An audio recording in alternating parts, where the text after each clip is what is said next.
One of the key ways we need to change in order to make sure that all Canadians share in our financial success is to start taxing housing wealth more fairly, especially from a generational standpoint.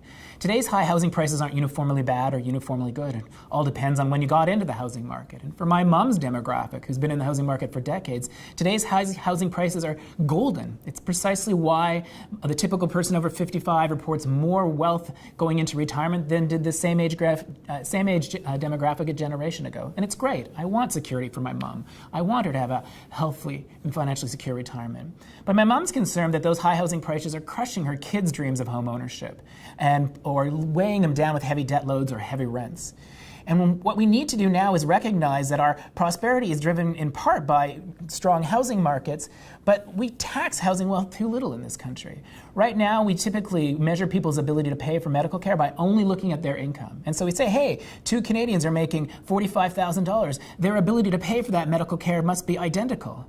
But one's a young renter, the other has had a home for decades that's now worth over $700,000, and they own it outright. And we treat them identically in terms of their ability to pay for medical care. But they're not identical. Now's the time is to distinguish between those two Canadians somewhat, both federally in our taxation and provincially, so that we can adequately collect revenue to pay for the aging population who's going to want more and more health care and tap into some of their increased housing wealth to help us do that, so that we leave dollars left over to invest in the childcare and the parental leave and the transit and the post-secondary and the climate change resistance that's especially critical for younger demographics.